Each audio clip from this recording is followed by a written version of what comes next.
তবে আজ হঠাৎ কেন আমি তুলসী গাছ লাগালাম? তো বন্ধুরা, আসলে আমাদের বাড়িতে 28শে নভেম্বর একটা অনুষ্ঠান আছে, যার জন্য এই তুলসী গাছটা লাগবে। তো তুলসী গাছ লাগবে, তার জন্য একটা টবও লাগবে, তাই চলে এসেছি টবের এখানে। কয়েকটা টব এখানে ছিল। এই টবগুলো না অনেক পুরনো, আমার দিদি এনেছিল, আর এখন টবগুলোতে কিছুই লাগানো নেই। আমি এই সব টবগুলোর মধ্যে যেটা বেছে নিয়েছি, এটা আমার বাবা মিলিফুল গাছ কিনে এনেছিল, সেটা কিন্তু দিদির জন্যই। যাই হোক, আর এই টবটা আমাদের একই কাজে অনেকবার ব্যবহার হয়েছে। টবটা ধোয়ার জন্য আমি চলে এসেছি কলে। আর তোমরা কিন্তু ভেবো না যে এটা দিয়ে আমি আবার খাওয়ার থালা বাসন মাজি। এটা হচ্ছে বাসন মাজার বাইরেও অনেক কিছু ধুতে হয়, মাজতে হয়, তো সেগুলোর জন্য এটা। তো সেটা দিয়ে ভালো করে শ্যাওলাগুলো পরিষ্কার করে নিলাম। এখন দেখে মনে হচ্ছে না একদম কিনে এনেছি, একদম চকাচক।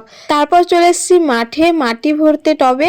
আমি আর আমার পুচকি বোন একদম টুকরো টুকরো মাটিগুলো টবে ভরলাম। আমাদের এখানকার মাটিগুলো তো তোমরা দেখতেই পাচ্ছ যে মাটিগুলো কেমন হতে পারে, শক্ত। তো দেখো আমাদের মাটি ভরা কমপ্লিট। এখন আমরা বাড়ি যাব। মাটি তো ভরলাম, তুলসীর চারা পাবো কোথায়? কাকি বাচ্ছিল রসুন, আর সেখান থেকে আমি কাকিকে পাঠালাম পাশের কাকিমাদের বাড়ি থেকে তুলসী চারা আনতে, কারণ আমাকে বোন বলেছিল ওদের বাড়িতে ছোট ছোট তুলসী চারা গাছ আছে। আমাদের বাড়িতে অনেক তুলসী গাছ আছে, বাট সব বড় হয়ে গেছে, এখন ছোট একটাও নেই। আমরা প্রত্যেকবারই আগে তুলসী চারাটা লাগিয়ে রাখি, যাতে তরতাজা থাকে, শুকিয়ে না যায়। অনেকে অনুষ্ঠানের দিন বা অনুষ্ঠানের আগের দিন লাগায়, বাট সেদিন না, অনুষ্ঠানের দিন দুপুরবেলার দিকে একদম ঢলে ঢলে পড়ে। আর এরকম আগে থেকে লাগিয়ে রাখলে গাছটা বেঁচে গেলে খুব সুন্দর থাকে আর দেখতেও ভালো লাগে। তাও তো আমার এবার দেরি হয়ে গেল, আর কদিন আগে লাগালে ভালো হতো। গতবার অনুষ্ঠান হয়েছে, টবটাকে না পেপারে জড়িয়ে দেওয়া হয়েছে, এবার ভেবেছি অন্যভাবে দেবো। তো ফাইনালি আমার তুলসী গাছ লাগানো কমপ্লিট। টাটা।